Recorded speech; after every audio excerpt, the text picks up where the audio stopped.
여러분 안녕하십니까. 매주 한 차례 저녁 시간을 뜨겁게 달구는 정통 디베이터 생방송 끝판토론입니다. 저는 진행을 맡은 정치평론가 정기환입니다. 오늘 토론 주제는 보수 내분 심화, 빨라지는 개혁 신당입니다. 여러분 어떻게 보고 계십니까? 저는 국민의힘 상황이 한치 앞을 내다볼 수 없는 암흑 속의 암흑이다 이렇게 보고 있습니다. 적게 보면 당 내분과 신당 움직임 정도로 볼 수 있지만 좀 더 크게 보면 윤석열 대통령의 레임덕, 윤핵관과 금핵관의 권력투쟁 심화, 그리고 비대위 출범, 개혁신당 깃발과 제2당 전쟁 등 한국 정치 전체를 소용돌이 속으로 빠져들게 할 블랙홀이 예고되어 있다고 보고 있습니다. 그래서 오늘 저는 끝판 토론을 통해서 여러분들이 지금 국민의힘이 어떤 상황에 있고 앞으로 어떤 일이 벌어질지 좀 더 심도 있는 논의와 토론을 진행해 보고자 합니다. 자, 귀한 분들 모셨는데요. 제 옆으로 패널 소개하겠습니다. 김종대 전 의원 나오셨습니다. 안녕하십니까. 예, 장윤미 변호사님도 오셨습니다. 어서 네, 오십시오. 안녕하세요. 그리고 민생경제연구소 거래의 대통령 안진걸 소장 오셨습니다. 어서 오십시오. 네, 너무 과분합니다. 제가 좀 거창하게 이렇게 진행 시도를 하는 것 같지만 평소에 저희들이 사석에서는 굉장히 쾌활하고 또 예, 예. 발랄하고 또 유쾌 상쾌하게 토론하는데 어쨌든 토론 자체는 내용은 뜨거운 내용이지만 또 굉장히 자연스럽고 또 시청자 여러분들이 좀 더 유쾌하게 볼 수 있도록 그렇게 토론 진행하겠습니다. 장윤미 변호사님 네. 요즘 민주당에서 활동하고 계시죠? 네, 그렇습니다. 예, 어떤 사실 활동을? 보람을 좀 느끼고 제가 계십니까? 총선 기획단에 총선 이번에 들어가게 기획단. 돼서 아, 맞아요. 내가 TV에서 봤어요. 네. 그걸 보고도 내가 나이 먹으면 다 이래. 예, 총선기획단 활동하시고 맞아. 그 옆에 네. 그 앉아 계신 거 내가 봤다고. 네. 정의당 비대위원보다 훨씬 주목을 받고 계십니다. 아닙니다. 민주당 총선기획단으로. 김종대 전 의원 지금 정의당 비대위원 맡으셨죠? 맡아가지고 며칠 지났는데 뭐 아무도 관심 없어요. 아, 한 그래요? 통 받았어, 한 통. 저희들은 알고 기자한테. 있습니다. 예. 아니 정의당 비대위원 맡으면 이제 어떤 분들은 그 다음에 국회의원 꼭 하실 것 같다. 국방부 장관 후보가 될 수도 있다. 정권이 바뀌면 네. 이런 얘기하면서 여러 정당에서 러브콜을 하고 있는데 정의당 비대위원을 맡음으로써 그런 러브콜을 사전에 차단하는 효과를 노린 거 아니냐라는 분석도 있던데 어떻게 보십니까? 맞습니다. 이 압박이 사라졌어요. 그래요? 예, 다 사라졌습니다. 그러니까 이게 하나의 방어막도 되죠. 예. 되기도 하고 어쨌든 제 마지막 의일입니다. 예. 직전에 국회의원을 했던 사람으로서 이 당과 마지막 운명을 같이 하겠다. 그다음에 거의 환자거든요, 지금 당이. 그래서 저는 요양사라 그래요, 스스로를. 돌봐드리러 간 거니까. 예. 거의 뭐 그래서 그리고 또 우리 안진걸 거리의 대통령이 하는 이제 촛불 세력, 예. 또 녹색당 이런 데하고 이제 연합을 해서 마지막으로 불꽃을 태워라, 예. 불을 살려라, 이렇게 해서 마지막으로 한번 해보니까 우리 저 안진걸 저 소장님하고 할 얘기가 많죠. 왜 저희 생각에는 뭐 비대위원 하신다고 해서 방어를 쳤다고 하는데 정의당은 정의당 길이 있는 거고 저희는 이제 윤석열 퇴진 탄핵 정치동맹을 국회 안팎에서 만들어서 김종대 전 의원님은 제가 모시려고 합니다. 비대위원 역할 끝나자마자. 그래요? 언제 끝나실 거잖아요. 2달 걸려요. 그러니까 2달 후에 모실게요. 제가 지금 이제 네. 진행을 하고 있는데 본인 소개를 조금 더 하려고 하는데 아니 그게 아니고 중간에 안진걸 소장이 뭐 거리의 대통령답게 아주 뭐 그동안 말씀을 해주셔서 거리의 고맙긴 대통령이라 합니다. 길거리 적폐 세력입니다. 예, 별명이 길거리 적폐 세력 밥풀떼기. 집회하는데 시위하는데 밥풀처럼 붙어 다닌다 해서 경찰이 저보고 밥풀떼기. 길거리 적폐 세력. 아마 네. 안진걸 소장을 잘 모르시는 분들은 그런 이야기를 듣고 그럴 수 있나라고 할 수 있지만 실제 안 소장을 단 한 번이라도 만나보신 분들이라면 어떤 정도의 정말 진면목을 가진 분인지 확인할 수 있습니다. 제가 확신을 하고요.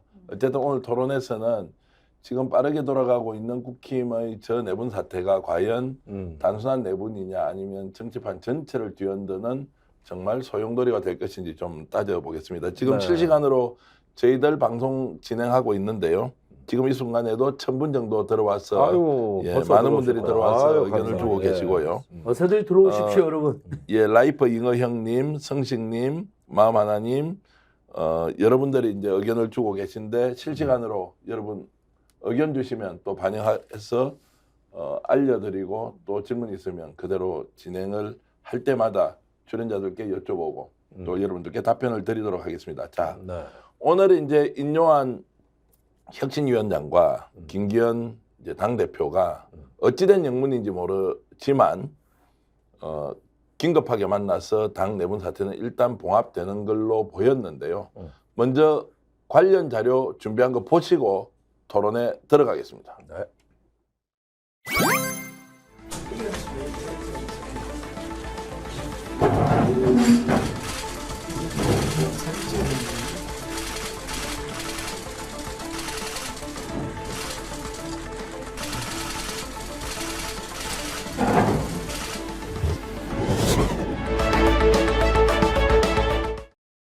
길래 저렇게 이제 봉합이 됐느냐 이런 게 있습니다. 예. 일단 김종대 전 의원 이제 봉합됐으니까 앞으로 이제 질서 있게 잘 가겠습니까? 택도 없는 소리입니다. 그거 왜 택도 없어요. 택도 없습니까? 예, 저건 봉합이 아니라 일종의 탐색전이라고 봐야 됩니다. 저게 이 봉합 될래야 될 수가 없어요.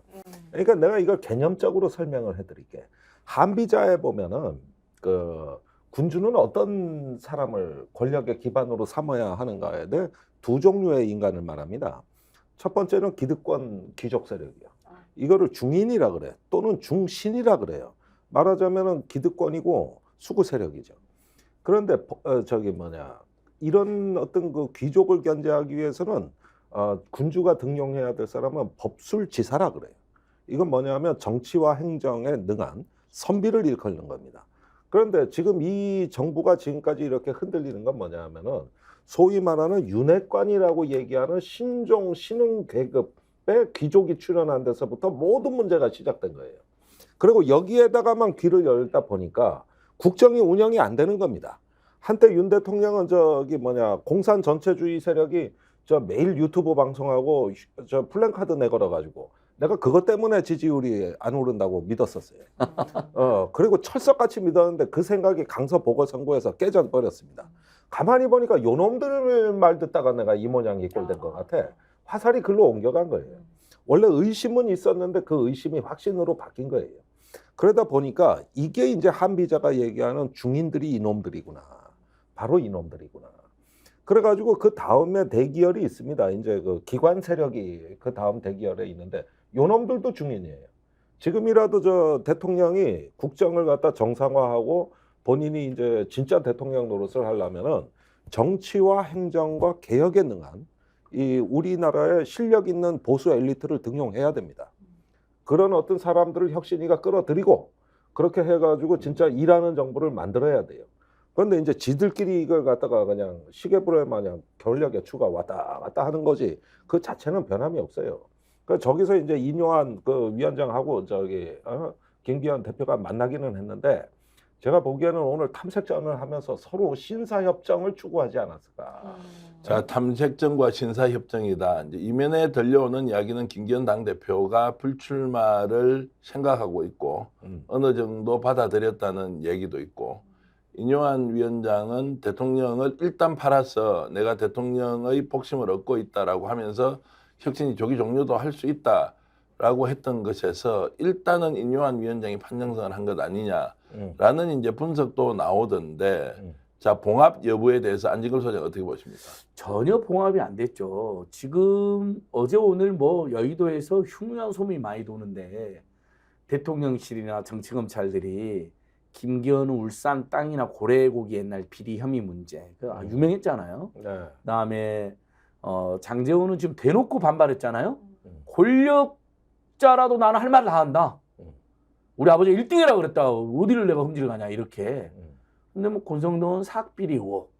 그다음에 지금 마지막 남은 찐핵간이라고 하는 이철규 인재영입위원장도 또한 비리 의혹. 이런 걸로 친다. 이런 찌라시가 돌아요. 그 이유는 뭐냐면 저는 그게 사실이 아닐 가능성은 높지만 분명한 것은 기류를 반영하고 있다. 용산 집무실에서는 김한길과 인요한을 앞세워서 일종의 믿을 수 없는 우리가 한번 윤핵관으로 한번 1년 반간 해봤는데 지지율도 떨어지고 또 그중에는 또 자기 정치하면서 언제든지 배신해서 예전에 박근혜 감옥에 보낼 때 일조했던 것처럼 윤석열이 탄핵되거나 퇴진되는 거 일조도 할 수 있는 자들이다 판단하는 것 같아요. 그래서 치고 완전히 윤석열의 직계들로 이렇게 특히 당선 가능성이 높은 게 영남 쪽이잖아요. 강남이나.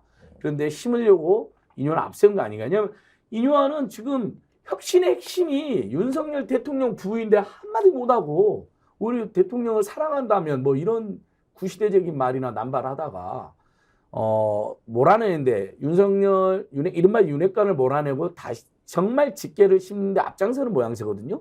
그러니까 김기현은 그게 불쾌해서 권성동 뭐 장전 다 반발하고 김기현은 불쾌한 티가 너무 났잖아요. 그러니까 딱 이준석이 동향을 알고 1, 2주 안에 김기현 쫓겨날 거다. 사실 그 전에 카톡도 공개됐죠. 김기현 쫓겨날 것 같네 뭐 이런 식으로. 쫓겨날 운명인 거 알고 김기현이 마지막까지 저항하는 모양새인데 보기가 너무 안 좋으니까 봉합하려고 오늘 만난 거 맞는데 절대 봉합이 안 된다. 제가 보기에는 김기현 전 대표는 쫓겨나는데 그냥 쫓겨나느냐 아니면 본인도 자존심 있을 거 아닙니까?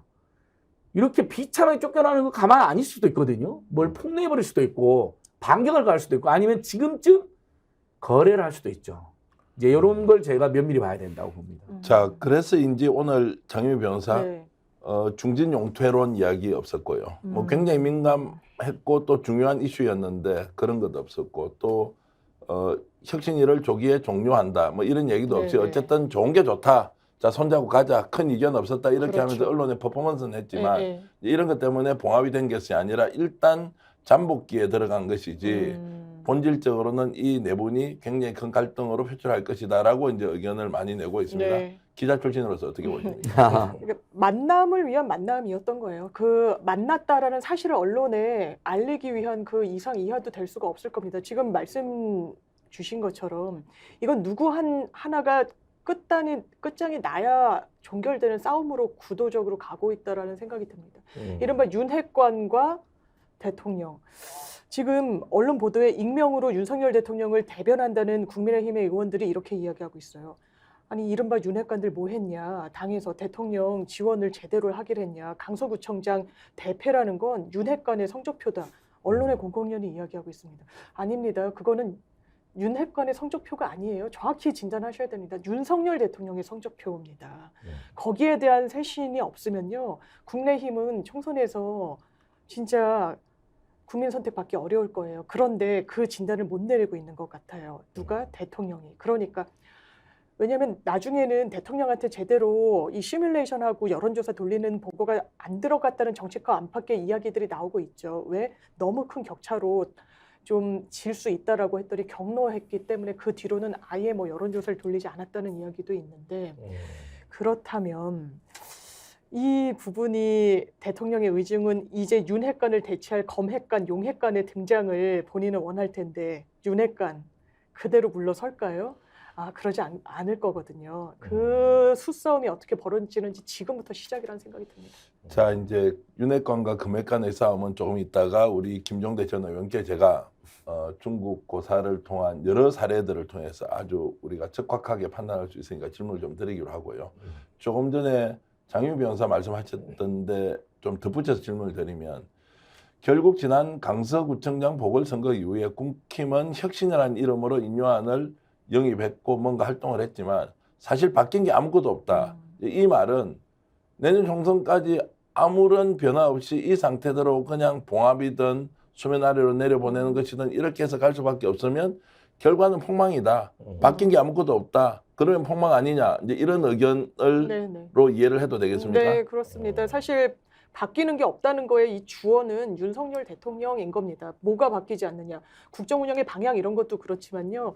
본인이 맞다라는 그 생각으로 본인을 에워싼 본인이 의지하고 지원을 받을 수 있다라고 생각하는 인물들로의 교체는 있겠지만 큰 틀에서는 그건 변화라고 보기 어려울 거고요. 쇄신의 대상은 윤석열 대통령입니다. 혁신의 방향이 가다야 될 거는 윤석열 대통령인데 지금 인요한 위원장 뭐라고 부릅니까? 파란 눈의 윤석열이라고 지칭되고 있잖아요. 왜냐하면 윤석열 대통령을 대리한다라는 그 상황을 본인이 숨기지도 않습니다. 그게 혁신이고 쇄신이 제대로 되겠습니까? 방향 설정 자체가 잘못됐는데요. 그럼 진짜 생각하는 정말 국민들이 생각하는 혁신은 무엇일까요?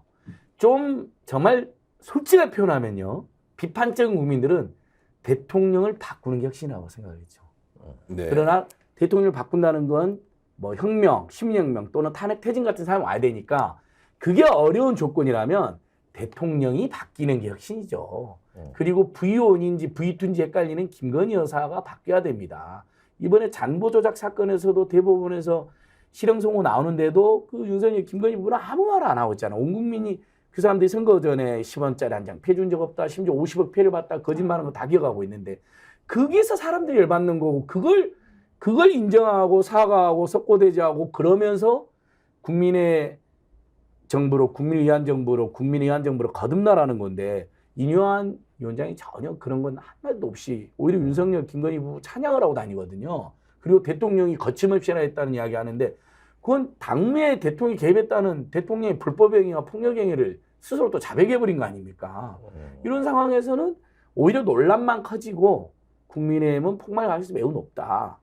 이렇게 저는 보고 있습니다. 어쨌든 윤석열 대통령이 바뀌는 것이 혁신인데 그게 안 됐기 때문에 뭐 아무것도 결과로서 보여주는 게 없다 이런 것이고요. 제가 이제 김종대 의원께 여쭤보고 싶은 건 이런 겁니다.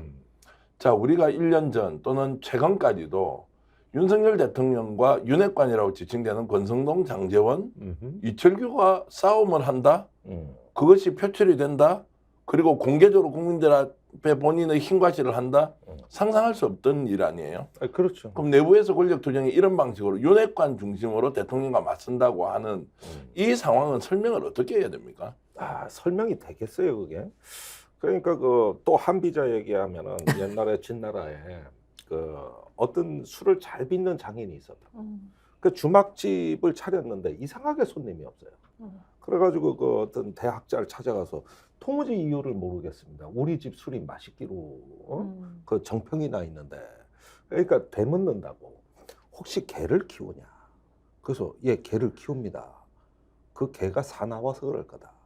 그때 중국에는 호리병에다가 어린애를 시켜서 주막에 가서 술을 받아오게 했거든 대부분. 그래서 저기 주막집에 개가 사나우면은 술이 쉰다. 안 팔려서. 그 대목이 한 챕터가 있어요. 그렇구나. 주막집 개가 사나우면 술이 쉰다. 예, 들어본 것 같습니다. 예. 그래서 그 개를 그냥 삶아 먹어버렸더니 손님들이 많이 오더라 이 얘기죠. 그 얘기는. 그러니까 지금 저 윤핵관은 내가 보기엔 주막집 개란 말이야. 이게 이 표현이 좀 비유가 그러네요. 이게. 네. 아니 근데 아주 와닿는데요. 예. 진짜 개란 건 아니잖아요. 그건 고사에 아니고. 빗대신 거예요. 고사에 빗대서 그러다 보니까 이 설치면 설칠수록 지지율이 떨어지고 손님이 안 와. 그러면서 이게 뭔가 그 권력의 구성이 이제 단조로워지고 권력의 기반이 이제 형해화되는 것이죠. 그러니까 이제 이 개를 잡을 시간이 된 거예요, 이제. 그 좀 여름에 복날에 잡았으면 좀 더 좋았겠지. 그러나 이제 좀 때는 늦었지만 그리고 저기 이런 부분들을 보니까 이제 정리 단계에 들어간 거라고 봐야 되는 겁니다, 이게. 그런데 뒤에 대기하는 대안이 마땅치가 않아요. 문제는. 나는 그 판단은 뭐 대통령 본인도 그러면서 자기도 조금 변화해 보려고 조금은 노력한 것 같아요. 제가 보니까. 뭐 그러니까 이런 부분들이 항상 결단력 있게 결기 있게 개혁을 하는 것이 아니라 무언가 자꾸 이 데코레이션이라고 하지 않습니까? 이렇게 포장을 조금씩 바꿔보는 거예요. 그렇게 하다 보니까 이게 지금 대안이 있고 나서 이 권력의 구성과 주체 그리고 더 궁극적으로는 이 대한민국을 어떻게 개혁해야겠다는 자기 비전이 있어야 거기에 맞는 인재 등용이 이루어지는 거예요. 간디가 그랬지 않습니까? 철학이 없는 정치는 죄악이다.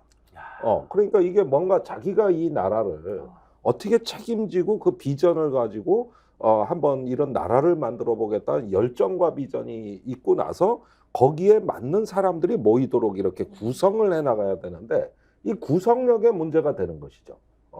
그러니까 모든 게 그냥 응징, 처벌 아니면은 뭐 토사구팽 이런 식으로 되나 놓으니까 이게 권력의 구성이라는 게 거의 제가 보기에는 저기 제자리 걸음 내지는 맴도는 식이 되는 겁니다. 이게. 자, 이런 방식으로 그러면 대통령이 인요한 위원장을 내세워서 자, 중진 용태론의 이름으로 윤핵관들을 제거한다. 윤핵관 순수히 받아들이고 왜냐하면 약점이 많기 때문에 조사를 할 수도 있기 때문에 그럼 순수히 물러섭니까? 아니면 끝까지 맞짱 떠서 장제원 의원이 내 권력에 굴하지 않습니다. 이 말이 결국에는 나도 한 칼 있다, 보여줄 수 있다, 이제 이런 일종의 협박처럼 오해를 받을 수도 있는데 이 부분에 대해서는 내분 또는 이것이 권력 투쟁으로 훨씬 더 치달을 가능성이 있다 이렇게 안 소장 보십니까? 예, 지금 장제원 발언을 보면요. 나는 권력자일 때 한 말 한다 그러면 대드는 거잖아요. 윤석열한테 윤핵관이 그렇게 찐핵관처럼 굴었는데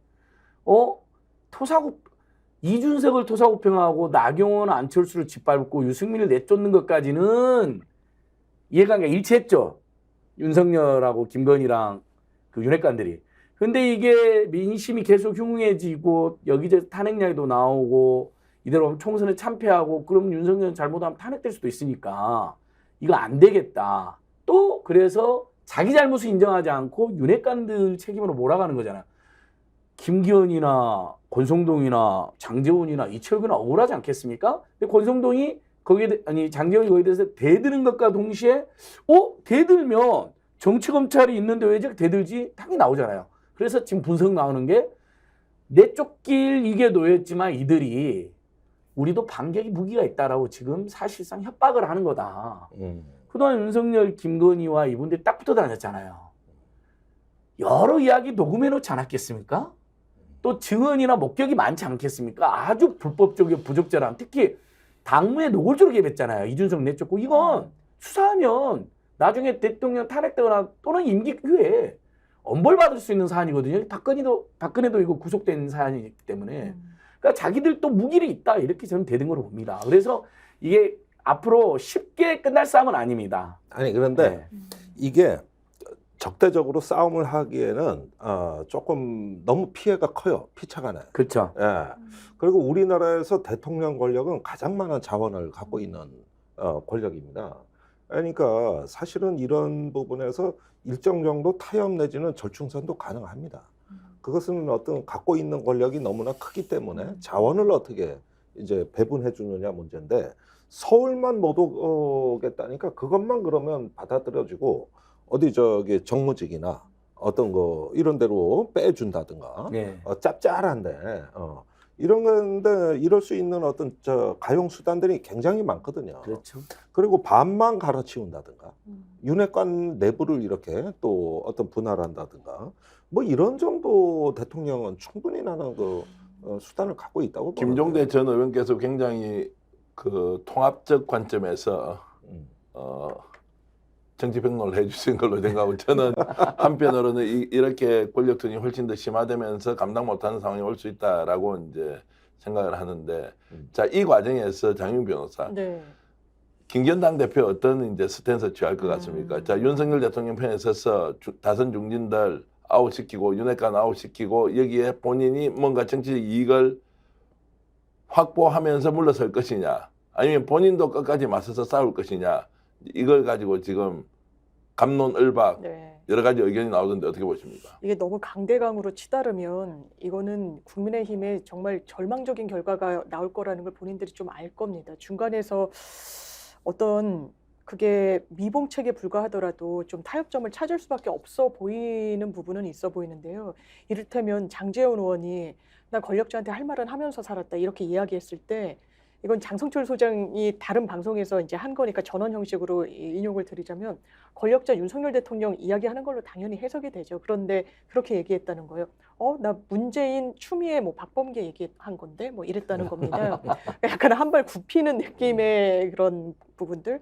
국내힘 사정을 좀 잘 안다는 분들은 지금 김기현 대표가 아예 출마를 안 하는 방향으로 저울질할 수도 있겠다. 서울 오면은 아마 이길 수는 없을 테니까요. 그 본인의 이게 사실상 정치의 끝이 될 수도 있는 선택지를 그렇게 가져가지 않을 겁니다. 아까 가용자산 말씀 주신 부분이 와 닿았는데 장관도 시킬 수 있는 거고 여러 정무직 공무원 고위직을 시킬 수 있는 여지가 있기 때문에 이게 끝까지 아마 천하의 장지원이라고 하더라도 그렇게 할 수는 없을 것이다라는 전망이 현재로서 그래도 좀 맞지 않을까라고 생각이 듭니다. 자, 크게 두 가지로 나뉘는 것 같습니다. 이제 하나는 이제 적당하게 봉합이 되어서 양쪽의 피해가 워낙 크기 때문에 적정한 수준에서 타협이 될 것이라는 것과 사실 이것이 이제 국민의힘 내부에 단순한 뭐 이런 분란이 아니라 정계개편까지 갈 수 있는 커다란 회오리 바람이 될 수도 있다 이런 의견이 이제 있는데요. 어쨌든 그 부분은 시청해주신 여러분들이 좀 판단하시면서 앞으로 국힘의 상황을 더욱더 좀 면밀하게 관찰할 필요가 있다는 말씀 드리겠습니다. 박미라님, 최강하나님, 여러분들의 의견을 지금 주고 계시고요. 지금 이 순간에 2,500명 이상이 아이고, 지금 공지 접속을 많이 하십니다. 들어오셨어요. 저희들 아니, 방송을 조금만 더 들어오세요. 예. 봐주고 계신데 어쨌든 많이 들어와서 또 여러분들과 함께 토론하고 또 생생하게 전해주는 정치권 현장의 이런 발언들을 함께 나눠주시면 좋겠습니다. 자, 그래서 지금 이제 이야기를 본론으로 들어가서 해봐야 될 것이 결국 국힘 내부 윤핵관과 윤석열 대통령 간의 갈등과 또 이 갈등이 여과 없이 표출되는 것은 결과적으로 윤석열 대통령의 레임덕 아니냐라는 것, 레임덕이 이미 내부에서 시작되었다라는 의견이 많이 나오고 있습니다. 관련 영상 보면서 토론 이어가겠습니다. 강재원 의원 보세요. 딱! 또 권성동 나는 윤핵관 아니다. 이거 할 수 있잖아요. 그런데 레임덕은 뭐냐? 우리처럼 모르는 사람이 레임덕 없어요.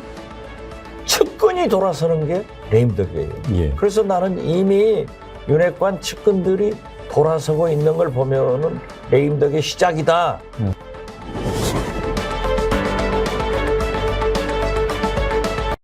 자, 여러분들은 어떻게 보고 계십니까? 조금 전에 김종대 전 의원이 요즘 한참 주가를 올리고 있고 신난 분이 바로 박지원 전 원장이다 이런 말씀도 하셨는데 실제로 대통령이 통제력을 상실했다, 안 했다. 뭐 대통령 스스로 그렇게 생각하겠습니까만 네. 국힘 내부의 윤핵관들이 움직이는 모습을 보면 대통령 통제가 되지 않고 있다. 시간이 갈수록 더 심해질 것이다. 총선을 앞두고 대통령이 민심과 반하는 정치적 액션을 할 경우에 더욱더 심해질 것이다. 라고 하는데 레임덕 논란 어떻게 보십니까? 그러니까 이 정치라는 건 말입니다. 인지적인 게임이에요. 실제 통제력이 사라졌냐 아니냐보다도 어떻게 느끼느냐가 중요하다 이겁니다. 인지의 게임이라는 거죠. 그런데 대통령이 우선 불안한 거예요. 그러니까 옛날에 보면은 이렇게 권위주의적 형의 리더일수록 뭐냐면 자꾸 측근이나 신복을 의심한단 말이에요. 의심하고 그걸 감시한다거나 아니면 견제하는 장치를 많이 만들어요. 그래가지고 저기 꼭 쿠데타 한 사람이 쿠데타 걱정하더라고. 민주적으로 그 집권한 사람은 그런 걱정 안 한단 말이에요. 근데 지금 어떤 검사 시절부터 해가지고 거의 반란을 일으켜가지고 지금 권력을 잡다 보니까 그 어떤 원초적인 의식이 뭐냐면 자꾸 이 권력으로부터 이제 도전과 어떤 배신, 또 기만 이런 부분에 대해 가지고 자꾸 민감하고 사람을 의심하게 되는 거예요. 그러니까 윤핵관들이 이번에 뭐 선거에서 뭐 대통령이 어떻게 보면은 자기 때문에 선거를 졌다 뭐다 하지만은 서로 이렇게 책임전가 심리에다가 불신이 쌓이다 보니까 그러니까 저기 뭐냐 이게 마치 핵물질 핵분열하듯이 자연붕괴되는 어떤 현상이라고 이게. 그러면은 이게 더 진척이 되면은 대통령한테 명확한 충성심을 보여주는 새로운 신진 어떤 그 세력들이 에워싸줘야 안심을 하는 구도예요, 저 구도가. 그리고 계속 이제 의심하고 이제 주변화하고 이러면서 말썽을 피우는 건 또 걱정이 되니까 뭐 한 자리를 준다든지 이런 식으로 이제 다음 개각 때까지 영향을 미친다 이것이죠. 그렇게 되면 이거는 레임덕은 레임덕인데 이제 아주 더티한 더티워라고 있어요, 국제정치 용어에. 그러니까 더러운 전쟁이라고 번역이 되는데 계속 이제 그런 어떤 의심, 감시, 또 정보 수집 이런 걸로 이제 이어지게 되는데 이제 다음 개각 때 아마도 국정원장도 누가 되느냐가 이게 초미의 관심사인데 아마 김용현 경호처장 같은 분이 갈 겁니다. 그리고 저기 저는 뭐 한동훈 장관은 계속 자리를 지키게 할 가능성이 있다고 보고. 법무부 장관은요? 예, 일단은 그렇게 보고 뭐 정 안 되면 내보내겠지만은 하면서 이렇게 어떤 그 정권의 권력기관, 검찰, 국정원 이런 어떤 기관 세력들 이번에 군 인사 싹 깔아치우는 거 보세요. 저기 오죽하면 합참의장 시킬 사람이 없어. 너무 다 내보니까 해군 3스타 진급시켜가지고 내보냈는데 이게 50년 만에 처음 있는 일이거든요. 군 체계가 다 무너지는 거예요. 그러니까 최근에 이렇게 어떤 그 재배치하는 인사 스타일을 보면은 무언가 어떤 신진 세력이라고 할 만한 세력에 강하게 손을 냅니다. 굉장히 그런 걸 강하게 하고 장악하라는 어떤 거 이런 메시지가 굉장히 강한 거거든요. 이렇게 보면은 레임덕이 오지는 않았는데 본인이 레임덕이 올 거라는 두려움을 가져버린 것이죠. 사실은 모든 전쟁이 일어나는 이유는 전쟁이 일어날 거란 믿음 때문이거든. 이게 바로 인지의 문제란 말이에요. 그러니까 어떻게 보면은 이게 레임덕이냐 아니냐를 따지는 것보다도 그 레임덕이 있을 수도 있겠구나라는 어떤 그 불안감 또는 그것을 갖다가 두려워하는 마음, 이걸 예방해야 된다는 이런 어떤 것들이 앞서다 보니 결국은 레임덕이 아닌 여러 가지 신호를 만들어 놔야 되는 거죠.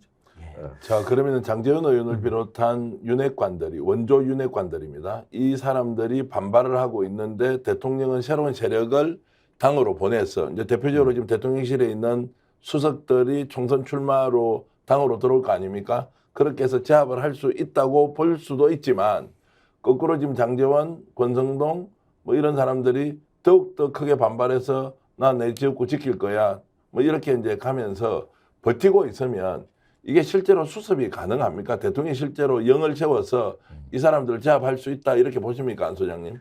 그러니까 그렇게 시도를 하겠죠. 그러니까 인유한이 대통령이 나한테 거침없이라고 그랬다.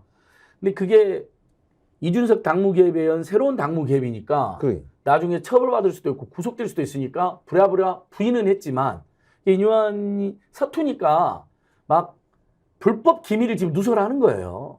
김건희 찬양을 하잖아. 대통령처럼 거침없이 말한다냐 그랬잖아요. 그리고 박학다식하다. 김건희가 이것저것 막 개입한다는 인상을 준 거 아닙니까? 혼자 말 많이 했다는 것이고. 그것처럼 결국은 윤석 입장에서는 인유한을 통해서 완전히 당을 직할체계로 해서 다시는 혹시라도 배신할 수 있는 요소를 또는 그래서 자기가 배신당해서 탄핵되거나 쫓아나는 요소를 제거하고 싶은데 근데 사람이 많지가 않습니다. 그래서 이제 이야기 나온 게 한동훈 비대위가 나온 거죠. 뭐 박지원이나 이준석이 전망하는데 국민의힘이 한동훈 받아들일 수 있겠습니까? 워낙 비호감이고 멋대로 하는 사람인데 그래서 지금 여의도에 도는 글은 한동훈 비대위보다는 원희룡이나 권영세 비대위로 갈 것 같다. 밀어붙이는데 반발이 너무 세. 그러다가는 완전 폭망해. 그러면 이제 김한길이나 인유한 입장에서도 윤석열하고 조율을 해서 요 정도 했으니까 몇 명 정도 희생양 삼고 그 다음에 좀 봉합 비대로 가자. 혁신이도 중간 사퇴해서 극적으로 그래서 원희룡 비대위, 권영세 비대위 이야기 나오는 것 같아요. 아마 그렇게 될 저는 가능성이 매우 높은데 전혀 여기서 빠져 있는 건 뭡니까? 혁신은 하나도 안 됐고요. 국민도 빠져 있고 감동도 빠져 있고 아주 요랑 떨다가 결국은 봉합으로 끝나는. 그래서 저는 총선 때 국민들이 이런 점을 지금 다 지켜보고 있거든요. 그리고 계속 말씀드린 혁신의 핵심은 대통령 부부가 바뀌는 건데 그걸 인유한이 한마디도 못하고 있잖아요. 그러니까 아무 감동도 없고 변화도 있을 수가 없는 거죠. 자, 그 말씀을 조금 더 덧붙여서 하자면 지금 현재 혁신이라는 게 없고 거기에 대한 책임은 대통령이 맡기지 않기 때문에 여기까지는 뭐 다 동의를 할 거고요. 그렇죠. 여전히 그러면 앞으로 국힘에서 공천권과 관련된 일련의 당내 교통정리는 대통령이 주도적으로 한다 이렇게 보십니까? 아니 인유한이 직접 이야기를 했잖아요. 만나려고 했는데 만나면 너무 티가 나니까 못 만난 대신에 거침없이 라고 메시지를 줬다. 그건 윤석열이 인유한을 통해서 또는 김한길과 함께 인유한을 통해서 관철시키고 있는 거죠. 아니 그 버릇이 어디 갔습니까? 이준석을 몰아내고 책다방을 보낸 대통령입니다. 자기를 그렇게 도와준 사람을. 지금 손 놓고 있겠습니까? 분명히 총선 때 만약에 민주당이 압승을 해가지고 야권이 혹시라도 국민의힘이 100석 안팎이 됐어요. 탄핵 전선은 110석 됐는데 그중 20명만 배신해도 탄핵이 될 수 있는데요. 불안해서 잠을 못 자고 이준석 전 대표 칼럼에 하면 두려움에 떨고 있다. 잘못한 게 많아가지고 더더욱이나 요즘에. 그러니까 더더욱이나 110석이 된다 하더라도 설령 딱 100석밖에 안 된다 하더라도 배신자 없는 당선자를 계속 공작을 하고 있다고 저는 봅니다. 계속 시도할 겁니다. 자, 장유 변호사께 이어서 여쭤보겠습니다. 그런데 이제 언론의 분위기가 심상치 않습니다. 뭐 저희들이나 뭐 진보 언론 다 빼고요. 조선일보, 중앙일보, 동아일보가 지난 보궐선거 이후부터 윤석열 대통령 국정운영 방식 바꿔야 된다, 당 혁신해야 된다 이런 주문을 하고 있지만 바뀌는 게 아무것도 없단 말입니다. 그래서 언론, 보수 언론조차도 윤석열 대통령하고 손절하는 거 아니냐. 내년 총선에서 이길 사람들하고 지금 미리 손잡아야 되지 대통령 이유 불문하고 무조건 죽게 세워주는 것 해서는 안 되겠다라고 하는 언론의 변화.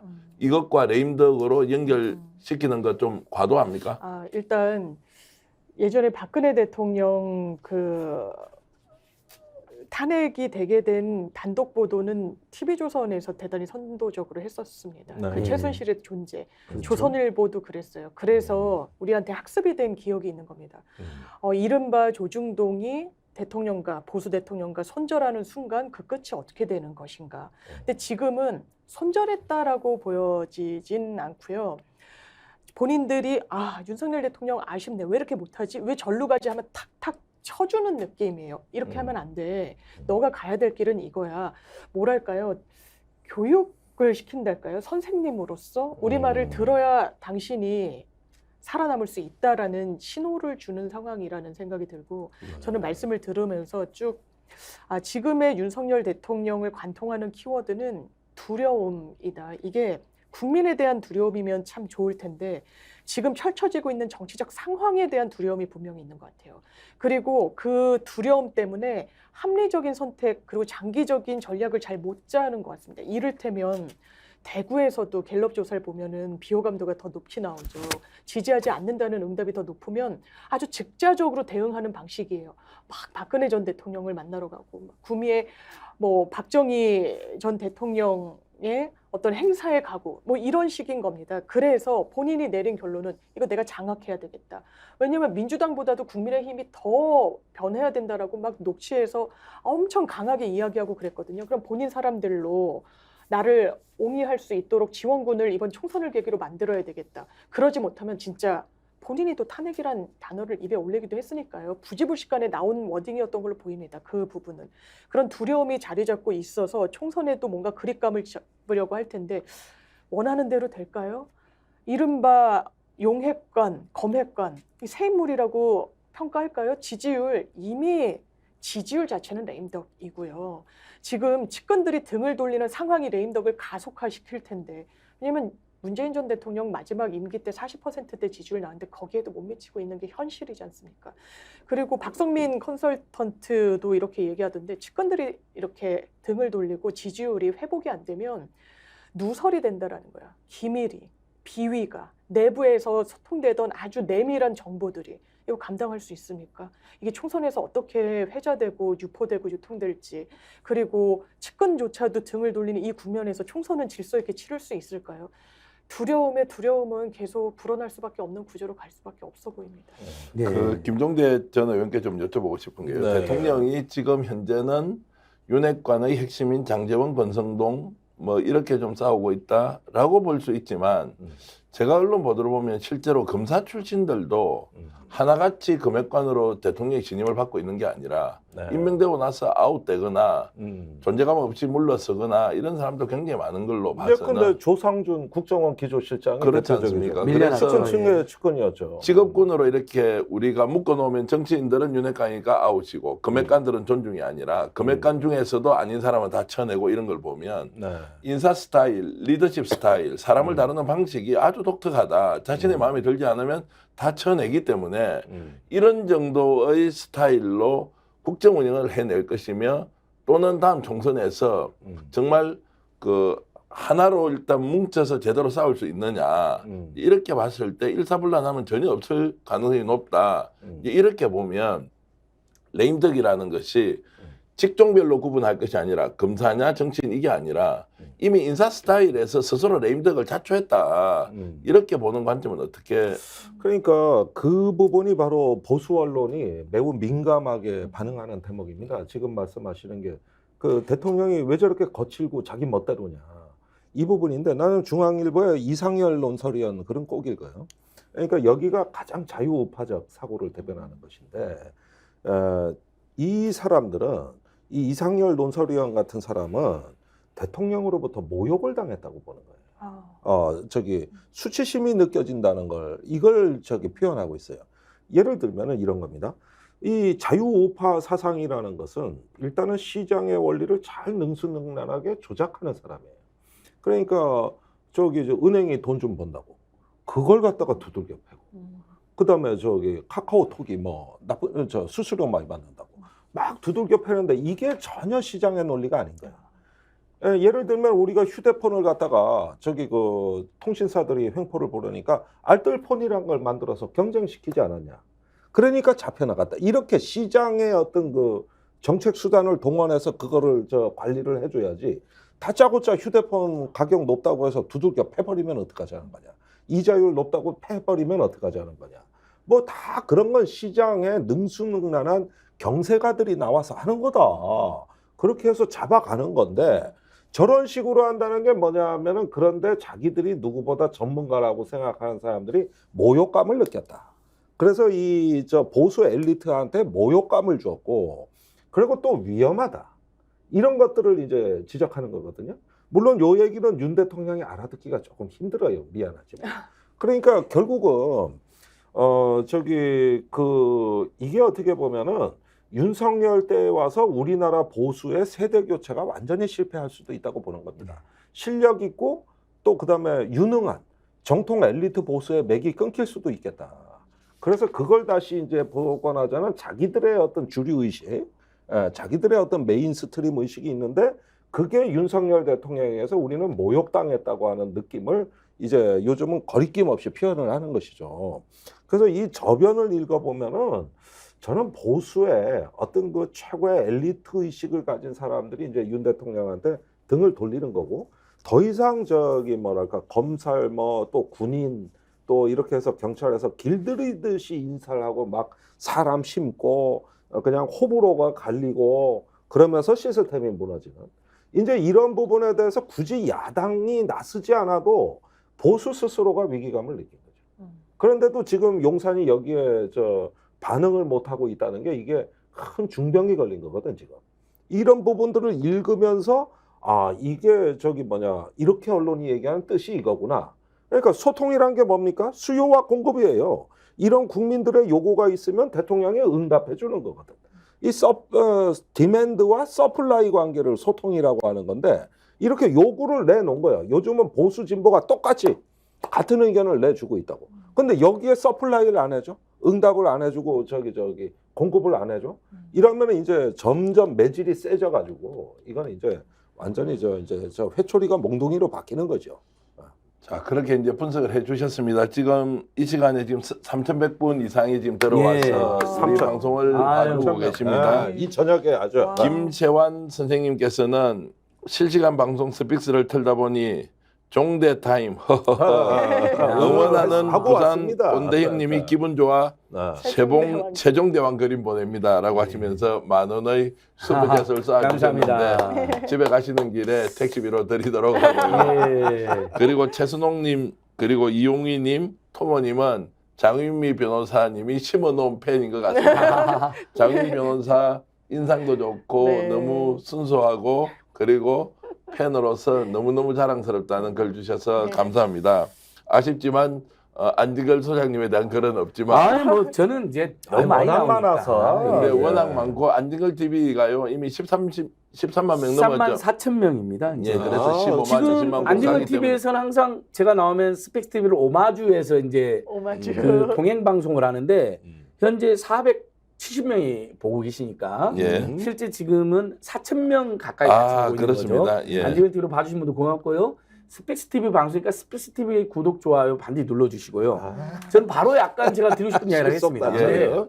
오늘 요즘 상황을 보니까요. 저희들이 예전에 1년 전에 몇 달 전에 논평했던 게 하나 틀리지 않았어요. 변희재 대표나 김종대 의원이나 저희들이 어떤 이야기를 했냐면 왁자지껄이 하든지 곳곳에서 총선 앞두면 국민의힘이 난리가 날 거다. 왜 윤석열 지지율이 30% 안팎까지 떨어지는데 본인들이 다 날아가게 생겼는데 가만 안 있을 거다. 아마 지금 윤핵관이라는 자들이 제일 먼저 탈출할 수도 있다. 그리고 들이받을 수도 있다. 했는데 뭐 100% 지금 확인된 건 아닌데 보세요. 권성동 윤핵관에서 빼달라고 했다. 내가 윤핵관인 게 자랑스럽다고 한 사람이거든요. 나 빼달라고 했다고 지금 보도가 나왔죠. 장제원 권력자에게 할 말 한다. 나 안 올라간다. 뭔 소리냐. 무소속으로 나오겠. 뭐 이런 거의 뭐 이런 각오라는 거잖아요. 벌써 윤석열한테 들이받을 사람은 들이받고 있는 겁니다. 그냥 윤석열은 그걸 아는 거죠. 박근혜 수사할 때 보니까 그 박근혜 측근들이 배신한 걸 제가 수사를 다 봤거든요. 물론 강압 수사하고 과잉 수사한 것도 있지만, 그러니까 더더욱이나 이걸 보면서 윤핵관이라는 거 도망가거나 진짜 핵심을 실으려고 윤석열은 더더욱 이뇨한을 앞세워서 지금도 공작을 한다고 저는 봅니다. 근데 결국은 총선 때 이준석, 유승민을 안고 가야 되는데 그러면 윤핵관을 몰아내도 그 이상이 더 있을 것 같은데 이 사람이 이준석하고 유승민 너무 싫은 거예요.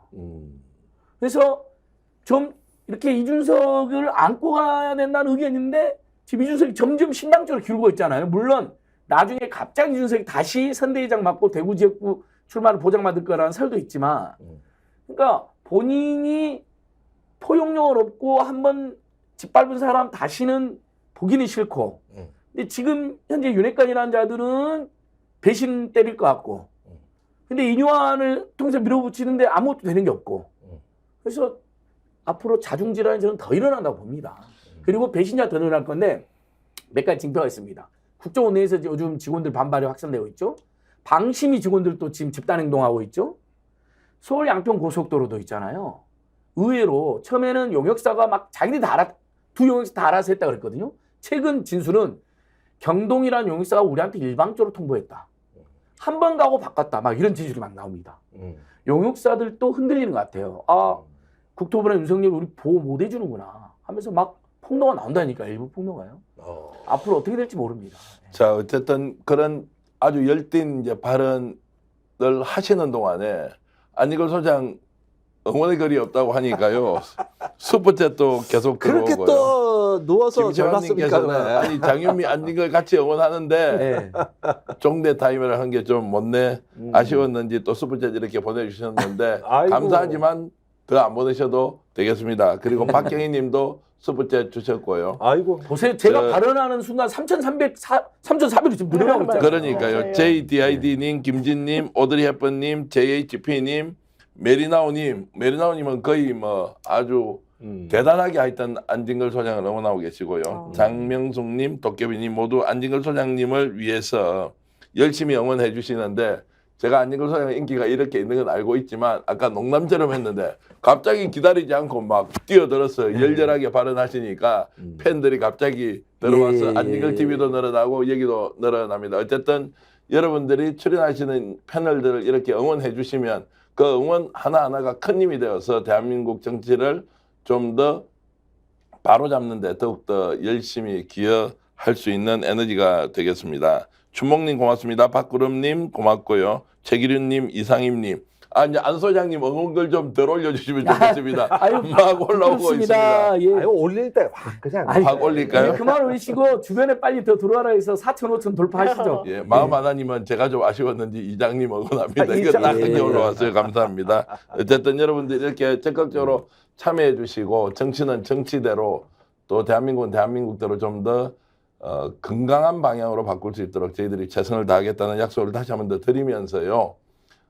오늘 지금 세 분과 함께 얘기를 나누고 있지만 이 순간에도 지금 3,300명 이상의 귀한 구독자 여러분들이 들어와 계십니다.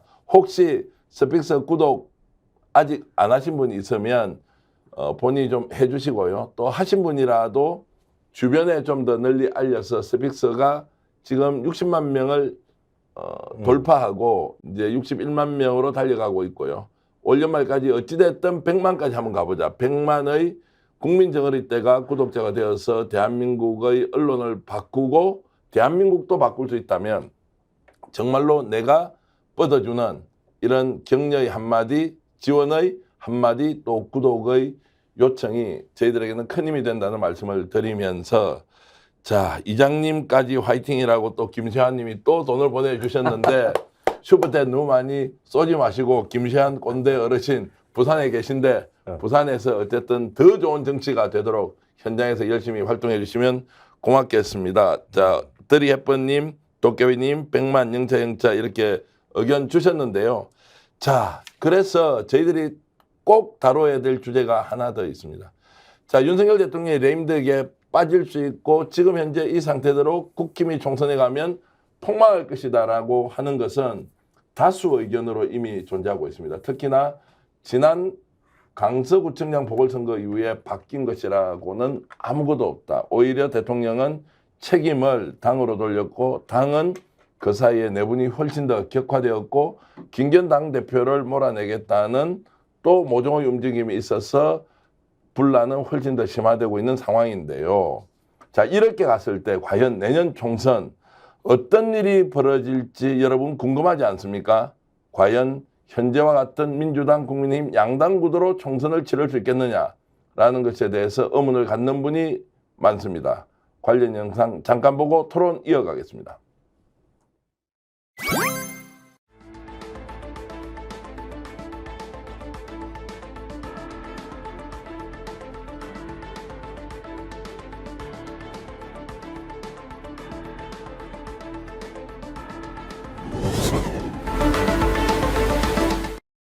총선에서 깨질 수 있다. 과연 어떤 일이 벌어질 것이냐 이런 부분에 대해서 아직은 찻잔 속의 태풍이라는 의견이 있지만 어떤 분이 패널로 나와서 찻잔 속은 아니고 일단은 세숫대야 정도는 되는 것 같다. 이런 이야기를 하고 있고요. 특히나 이제 진보 정당 쪽에서 지금 비대위원을 하고 계시면서 과연 내년 총선이 이렇게 양당 구도로 치러질 것이냐 아니냐라는 부분에 대한 일단 상황 어떻게 예측하고 계십니까? 글쎄 뭐 당위와 현실이 있는 것이죠. 당위적으로는 이제 87년 체제는 청산이 돼야 됩니다. 옛날에 국민이 인구가 4,000명, 국민 소득 10,000불이 안 되던 시대에 그 만들어 놓은 규칙과 질서 속에서 이제 국민이 5,200만에 700만 국민이 그때는 꿈도 못 꿔보던 중국, 러시아에 나가 있고 이렇게 전 세계에 나가 있는 이렇게 크고 다양하고 풍부한 나라가 87년식 꼰대 보수 진보에 갇혀 있다. 이건 정말 이 정치를 떠나서 우리 청년 세대에게 못할 짓 하는 거예요. 그러니까 제가 바라건대는 이런 어떤 체제에서 더 미래로 나가기 위한 크고 풍부하고 다양한 정치로 바뀌면은 이 적대와 혐오가 생산적 활력으로 바뀌는 거고 그런 면에서 시스템의 개혁을 통해 나가는데 그건 어떤 그 신당에 대한 강력한 에너지가 추동을 하면서 이제 시스템을 바꾸는 개혁으로 나갈 때 원래 문재인 정부에서 했었어야 되는 그걸 마련하기 위한 새로운 정치로 가는 게 내년 총선이다. 이렇게 저는 의미 규정을 하고요. 그렇게 봤을 때 새로운 신당 얘기가 나오고 있습니다만은 이게 제가 보기에는 어떤 그 기존 정치에서 밀려나 가지고 어떤 그런 데서부터 자기의 어떤 억울함과 한 또 이런 걸 가지고 또 이렇게 새로운 정파를 만들 수 있는 가능성 자꾸 이런 데 신당 가능성이 플러그가 꽂히고 있습니다. 이건 사실 정치의 진보는 아니에요. 사실 신당이 필요한 것은 개혁을 이뤄낼 수 있는 창끝 정당 뭔가 정말 그 시대의 장막을 이렇게 뚫고 나갈 수 있는 뭔가 이 새로운 신진의 에너지 이런 걸 가지고 제3지대로부터 모아지는 이런 어떤 그 에너지가 정치를 바꾸는 건데 우린 다 기존에 기득권에 계시던 분들이었어요. 큰 당에 계시거나 아니면 권력에 있었거나 그러다 보니까 나와도 뭐냐 하면은 그 역할은 뭐 기존의 양당 질서에 금이 가게 만들고 하지만 결국은 양당으로 수렴돼. 그런 운명을 타고 나는 거예요. 그건 총선이 끝나면은 없어지거나 통합되거나 이렇게 되는 거거든요. 그래서 일단은 보수 진보 양쪽에서의 지금 신당 움직임은 하나의 어떤 정치의 판을 크게 흔들어 놔는 데는 난 도움은 될 것 같다. 그런 점에서 조국 신당, 이준석 신당이 가장 주목된다고 할 수 있겠는데 궁극적인 수렴은 그걸로 끝나면 불행해진다. 조금 더 정치 자체를 바꾸는 도전적인 어떤 에너지로 진화해야 된다. 이런 거. 자, 김종대 전 의원의 말씀은 이제 결국 정치판이 바뀌기 위해서는 새로운 정치 세력이 지금 기성의 양대 거대 정당과 차별화된 정당의 필요성을 당이론적으로 좀 설명을 주셨고 장유미 변호사께 네. 조금 민감한 질문 좀 해보겠습니다. 이렇든 저렇든 국힘 내부에서 어쨌든 분열이 일어나고 이준석은 개혁신당을 만들겠다고 뛰쳐나갈 태세이고 네. 또 당내에서는 윤핵관들이 대통령과 맞짱을 뜨는 상황까지 오고 있고 김기현 지도부의 리더십은 사실상 의미가 없는 상황까지 갔다고 보면 자 그것이 결국에는 양대 거대 정당으로 수렴된다고 하더라도 이런 상황이 실제로 국힘과 개혁신당의 지금 현재의 모습은 국힘이 훨씬 더 힘이 셀 것 같지만 국정 운영의 방식, 그 다음에 내분, 자중질환 이런 상황들이 상당히 좀 더 심화되면 개혁신당 쪽으로 국민들이 옮겨갈 가능성은 있다 없다 어떻게 보십니까? 저는 한 언론에서 그런 제목을 달았는데 좀 와닿았었어요. 신당 창당 설은 이준석에게 유리하고 신당 창당은 불리하다라는 것이었습니다. 정치적 체급을 엄청나게 키워가고 있죠. 신당을 창당할 수도 있다라는 이 패를 보여줄 듯 말 듯하다가 나중에는 까고 60%다, 61%다 하루에 약간 뭐 수치 이야기를 하면서 본인의 정치적인 체급을 키워나가고 있습니다. 신당 창당했을 때 그게 유지된다라고 확신할 수 있을까? 좀 물음표예요. 제가 천하용인의 한 사람과 이 방송을 같이 하면서 이준석은 창당에 대해서는 아주 확신을 갖고 있다고 이야기하더라고요. 만났을 때 그렇게 직접적으로 들었다고 이야기를 하니까 그렇겠구나. 그렇지만 그 자리에 같이 했던 이른바 천하용인은 다소 이제 물음표구나라고 생각했는데 최근에는 이준석 대표가 또 이상한 이야기 하더라고요. 방송에 나와서 나한테 총선에 국민의힘 정권을 주면 내가 110석, 120석 만들어낼 수 있다라고 이야기를 하더라고요. 그것도 뭔 소리야, 나 참. 그래서 이 정치인은 이 거대 양당 체계를 어떤 개혁적으로 파괴하는 데 목표가 있지 않아요. 그냥 반윤 연대를 해서 본인의 정치적인 원내 입성이라는 1차 목표를 관철하는 데 큰 목표를 둘 텐데 좀 이전에도 탈당을 했던 그 이력 그리고 그게 결과적으로는 실패했다는 그 경험치에서 선뜻 창당을 못할 수 있겠구나라는 게 현재 시점에 제가 내린 결론이고 그래서 저는 이 양강구도가 저도 어느 정도는 제3의 영역에서 역할을 하면서 이걸 건강하게 깨줄 필요가 있는데 이번 선거에서 이게 과연 정말 될 것인가? 지금 총선이 한 5개월밖에 남지 않았는데 이런 생각이 듭니다. 저 이제 부정적으로 일단 보셨고 이준석 전 대표가 지금 정권을 줄 경우에 비대위원장이든 아니면 정권을 가진 일종의 공관위원장이든 이렇게 되면 정말 110석, 120석 만들 수 있다. 이제 이 말의 의미는 본인이 장당보다는 현재의 구도 안에서 뭔가 개혁정당이 가지고 있는 개혁신당이 가지고 있는 이런 정체성만 담을 수 있다면 국민이 이만해서 해보겠다. 이제 이런 의견을 여전히 이제 비추고 있고 그것이 안 됐을 경우에 탈당을 하면 또 탈당의 명분이 하나 더 쌓이는 것이니까 자 이런 것들을 양수겸장으로 내놓는다 이렇게 볼 수도 있을 것 같고요.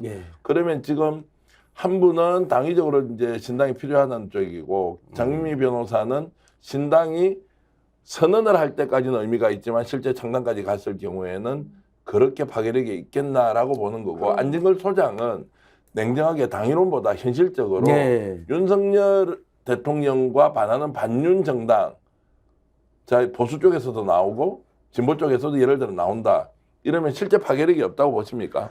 그러니까 위성 정당이 금지되고 준연동형 지금 비례제가 계속된다면 지역구에서는 윤석열을 심판하는 심판 투표를 하실 거고요. 비례는 그래도 윤석열 탄핵이나 퇴진 또는 윤석열에 대해서 올바른 목소리를 내는 진보 정당이나 보수 정당, 새 진보 비례연합당, 새 보수 비례연합당으로 표가 많이 갈 거라고 봅니다. 저는 이렇게 가야 된다고 보거든요. 근데 저도 이준석 전 대표가 신당 창당을 못할 것 같아요. 못한다. 예, 왜냐하면 점점 본인은 분명히 하루에 몇 프로씩 올라간다고 그랬는데 최근에 한동훈에 대해서 얘기하니까 또 굉장히 약간 아리까리 우호적인 식으로 이야기하더라고요. 그래서 결국은 한동훈 비대위랑 손을 잡으려고 하는 건가? 장윤 변호사 말한 그 이야기도 있고요. 이분은 반윤은 반윤이지만 국회의원이 되는 게 더 중요하다라고 판단하고 있다는 분석도 많습니다. 그래서 그러니까 전권까지는 아니어도 상당한 권한이 주어진 공동선대위원장 그리고 대구 지역구 출마가 보장되면 내가 계속 문제제기한 것들이 일부 받아들여졌다. 마지막으로 한 번 더 국민들께 호소드린다고 저는 잔존할 것 같아요. 그 그러니까, 가능성 이렇게 되면 뭐가 문제냐면 이준석 개인은 대구에서 될 수도 있겠죠. 근데 국민의힘이 너무 그동안 문제가 많았잖아요. 오늘 또 얼마나 실망스러운 짓을 했냐면 잔고 조작 그건 검찰이 봐주고 빼주고 그래서 법원 판사까지도 지적을 했는데 억울하다고 이야기했어요. 윤석열 장모가. 사실 김건희가 김건희사 장고 조작에 같이 김수희 개입했는데 아예 기소조차 안 된 사건인데 제가 추가 고발까지 해놓은 사건인데 억울하대요 국민의힘이. 이런 정당이거든요. 국민의 대다수 국민의 정서 반대로. 근데 그것을 깨고 나오면 여론조사에서도 15%에서 20% 정도 지지를 받는 걸로 나오는데 물론 지지율이 그렇게 바로 이어지진 않지만 그런 용기나 결단을 못 내리고 그러면서 신인규 변호사가 정말 대단하구나 이런 생각을 해봅니다. 저는 창당 못할 것 같아요. 물론 나중에 제가 틀릴 수도 있다고 봅니다. 아니 그러니까 창당하고 싶지가 않은데 어쩔 수 없이 창당하는 상황으로 내몰릴 수 있다 이거죠. 왜냐하면 그런 심리를 읽고 어떤 국민의힘이나 윤 대통령이 계속 밀어내기를 하면은 본인은 들어가고 싶지만 어쩔 수 없이 신당으로 내몰리는 이런 상황도 있을 수 있어요. 예, 지금 그런 형편이죠. 밀어내기 당하고 있어요. 근데 총선 폭망 분위기가 되면 분명히 MB계든 김한길계든 나서서 이준석 껴안아야 된다. 일단 제가 하자는 대로 해준 다음에 총선에서 탄핵 제스를 만든 다음에 저번처럼 또 한 번 몰아내자. 이럴 수도 있는 거죠. 허허, 참 정치가 그러니까 지금 이들이 보이는 행태가 그렇잖아요. 끝없는 토사구팽이잖아요. 끝없는 협잡이고. 뭐 제가 보기에는 신당까지 갈 것 같다 지금 현재는. 예. 그리고 이제 밀어내든 밀어내지 않든 윤석열 대통령이 이준석을 안을 것이냐 말 것이냐 오히려 그것이 가장 단순화된 질문일 텐데 윤석열 대통령이 이준석 앉지 않을 것이다. 그럼 유승민 당연히 앉지 않을 것이다. 이제 이렇게 되면 이 세력들이 개혁 기치를 걸고 신당 만들지 않고는 다르게 뚫고 나갈 길이 없지 않습니까? 네. 전 그렇기 때문에 이제 신당 쪽은 윤석열 대통령이 지금처럼 바뀌지 않는 이상은 신당은 시계가 계속 빨라지고 있다. 이렇게 저는 이제 보고 있고요. 그 사이에 많은 분들이 의견도 주시는데 토모님께서 슈퍼챗을 무려 10만 원을 또 쏴주시면서 지금 현재 엄청나네요. 3,500명이 넘는 이제 동시 접촉사가 동시 접속을 해주시는 시청자 여러분들이 계십니다. 큰 힘이 되고요. 여러분들의 의견 다 소개는 못 해드리지만 어찌됐든 이런 소개의 글이 곧 여러분들이 올린 글과 동일하다는 생각으로 저희들 방송 지켜봐 주시면 좋겠고요. 자, 제가 이제 민주당 쪽으로 조금 가서 질문을 좀 드리면 송영길 신당, 조국 신당, 아까 이제 안진걸 저 소장이 잠깐 언급하셨지만 지난번에 있었던 이제 비례대표 선출 방식으로 위성정당이 나올 수 있는 구도가 이어진다면 송영길 신당, 조국 신당 어떻게 보십니까, 김정대 전 의원님? 저는 둘이 합칠 거라고 봅니다. 합친다. 예. 예. 그 송영길 대표가 뭐 지금 저렇게 싸우고 싶어 싸우는 게 아니라 프랑스에서 공부하다가 불려온 사람이고 그러다 보면은 투쟁의 수단으로 신당을 보는 것이죠. 그러지 뭐 애시당초 이런 거 할 사람도 아니었고 사실 돈도 없어요, 그 양반. 그래가지고 또 돈 없다는 게 화제도 되고 그랬습니다만 그러다 보면은 일단은 조국 장관이 일단 의향을 비친 이상 분리되지는 않을 것 같다. 관심을 갖는다 최소한 이런 면에서 어떤 제휴를 모색하지 않을까 이런 예측을 해봅니다. 오히려 민주당에서도 조국, 송영길 전 대표 같은 사람은 민주당으로 공천을 받는 걸 시도하는 것보다는 장 변호사님께 질문 드리겠습니다. 오히려 그분들은 위성정당 만들어서 활동하고 민주당대로 자기 색깔을 만들어가자는 것이 전략 전술적 측면에 좀 좋을 수 있다 이런 의견이 있더라고요. 일단 민주당 타이틀로 후보 공천을 당연히 받을 수는 없을 겁니다. 송영길 전 대표는 재판을 받아야 되고요. 조국 전 장관 같은 경우는 지금 항소심 1심에서 실형이 나왔고 항소심에서 실형 가능성이 좀 매우 높습니다. 현실적인 부분이 있고 일부 이런 전망은 있더라고요. 만약에 조국 전 장관이 어디 지역구로 출마를 하게 된다라고 하면 민주당에서 후보를 뭐 내지 않거나 근데 내지 않는 거는 좀 부적절할 수 있으니까 좀 약체인 후보를 낼 수도 있다라는 전망이 나오는데 저는 뭐 조국 전 장관이 비법률적인 명예회복을 언급했으니까 신당 창당 이야기가 나오겠고 송영길 전 대표도 검찰과 상당한 각을 세우면서 정말 투쟁의 수단으로 어떤 방식이 있다면 그 방법을 택할 텐데 그게 현실화될지는 좀 저는 개인적으로 물음표라고 생각하고요. 당연히 뭐 민주당과 연동해서 가는 움직임은 아닐 거라고 생각합니다. 자, 이 말씀을 좀 더 보태자면 안진걸 소장. 네. 송영길 전 대표가 지금은 당으로 갈 수가 없으니까 당연히 이제 정당을 만들어서 뭐 위성정당의 형태로 계속 이제 뭔가 움직임을 가속화시킬 것 같은데 예. 조국 전 장관이 지금 신당을 만든다 이것이 물론 본인의 명예회복에는 좀 중요할지 몰라도 약간 좀 이렇게 좀 부자연스럽다 예. 이런 생각을 좀 하기도 하고 또 그분의 원래 성정을 보면 실제로 정당을 만들어서 갈 수 있겠나라는 생각이 좀 들기도 한데 맞습니다. 개인적으로 잘 아시잖아요. 어떻게 하실 것 같아요? 뭐 저야 뭐 그냥 조금 오다 가다 만난 인연이죠. 예. 스치듯이. 근데 조 교수님이 너무 억울하고 너무 안 됐다라는 시각도 많지만 어쨌든 본인도 사과라는 게 있죠. 계속 아이들 문제 관련해서. 그리고 그게 실형이 나와 있잖아요. 한동훈 자녀 문제는 수사조차 하지 않는 거 보면 너무나 부당하죠. 말도 안 되고. 거기는 앱을 아예 돈 주고 사서 경진대에 냈거든요. 그건 사기입니다. 무방해고.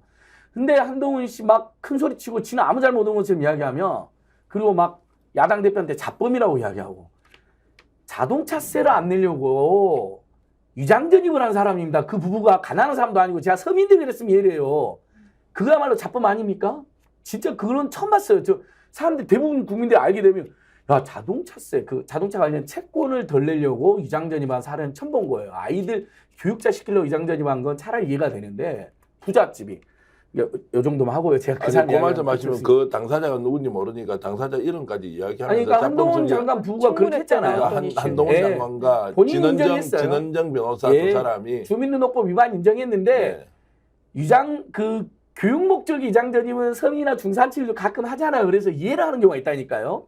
근데 자동차 관련 채권 세금을 안 내려고 위장 전입한 사례는 본 적이 없어요. 많은 사람들이 그런 짓도 있으면서 남에 대해서 막 야당 대표를 자범이라고 이야기하고 이러는 것이 너무 신물이 나고 거기에 대해서 조국 장관이나 지지자들이 나갑시다.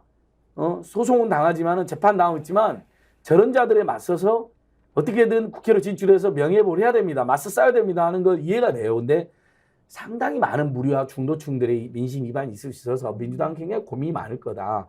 다만 방법은 이제 정기환 대표께서는 사회자께서는 이제 위성정당 형식했는데 그게 아니고 위성정당을 지금 금지해야 된다는 논의를 하는 거잖아요. 이재명 대표도 위성정당 금지해야 된다고 이야기를 했었고 위성정당을 금지하면 더불어시민당 같은 거 못 나오는 겁니다.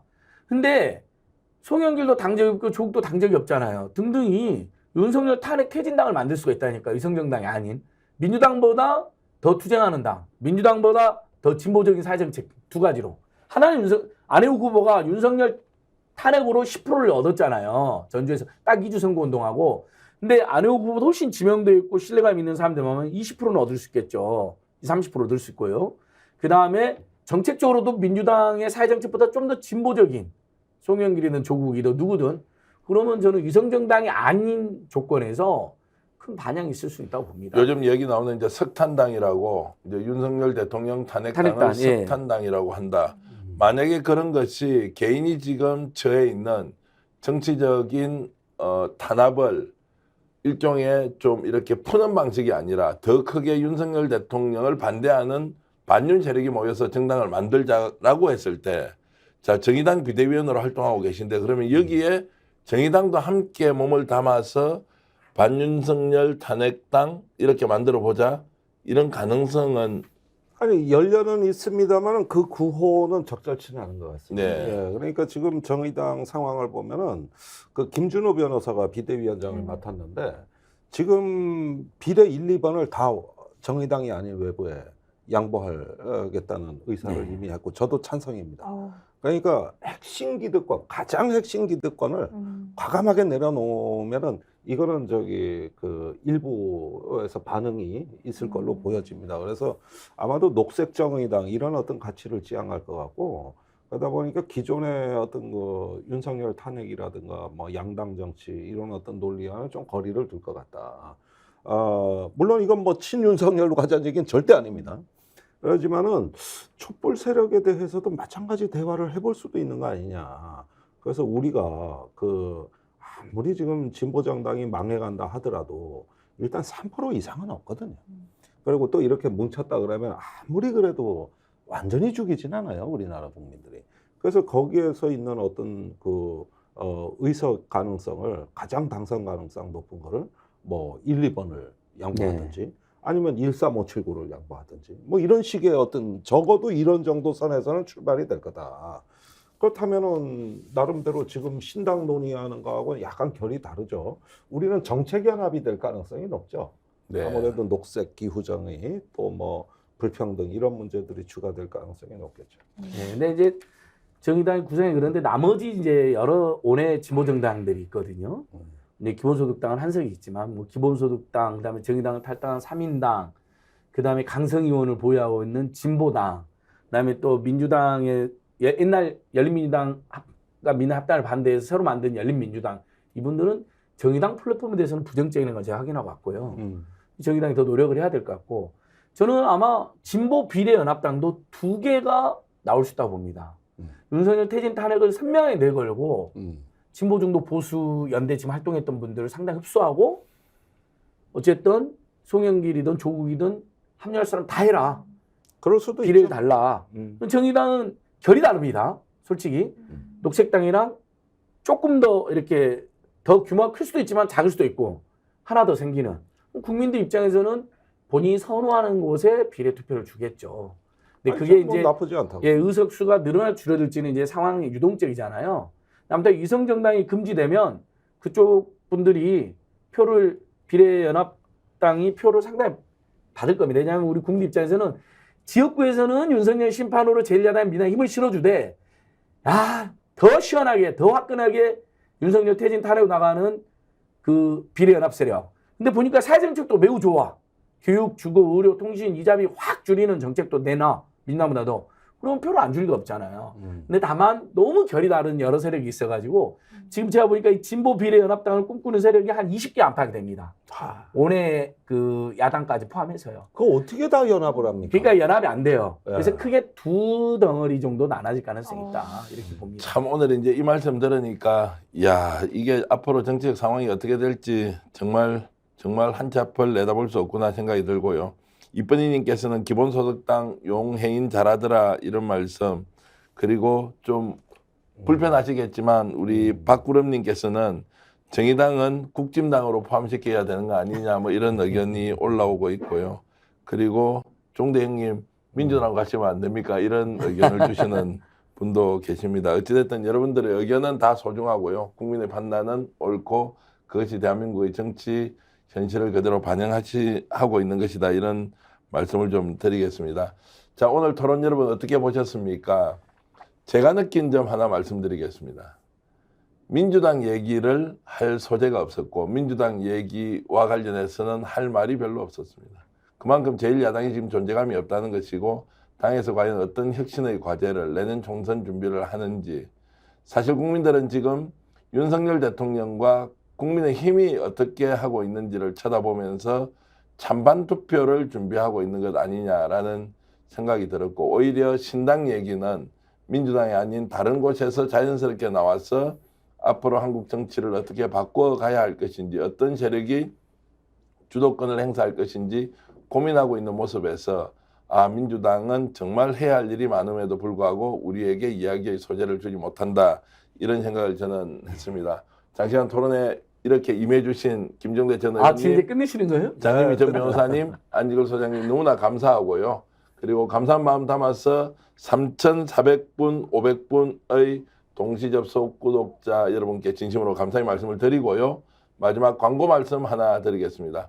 스픽스의 구독, 좋아요는 스픽스를 키우고 대한민국에서 제대로 된 언론 하나 만들어 보자는 여러분들의 진심이 담겨있는 소중한 플랫폼이 될 것입니다. 구독, 좋아요 부탁드리고요. 주변에 구독도 권유 좀 해주시고요. 그렇게 해주시면 저희들에게 큰 힘이 된다, 이런 말씀 드리고요.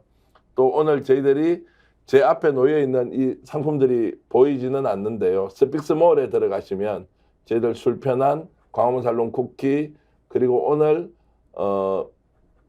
호남에서 아주 맛있게 절여놓은 절임 배추, 여러 상품들이 있습니다. 광화문 살롱 쿠키 지금 나오고 있고요. 해남 땅끝마을 절임 배추 나와 있고요. 또 술편하는 저와 안진걸 소장이 애용하는 숙지 해소제인데 숙지 효과가 1.5배 정도 강력하다는 저런 제품들을 필요하신 분들 사주시고요. 또 주위에 계신 분들께 선물해 주시고요. 그렇게 하면 저희들 스픽스에 큰 힘이 된다는 이 말씀 드리면서, 지금 이 홍보 순간까지 3,000명이 넘는 구독자 여러분들이 봐주시는 이 큰 응원과 지지와 격려 잊지 않고 저희들 좋은 방송으로 여러분들 계속 찾아뵙겠습니다. 자, 오늘 생방송으로 보내드린 끝판 토론 모두 마치겠습니다. 여러분 고맙습니다.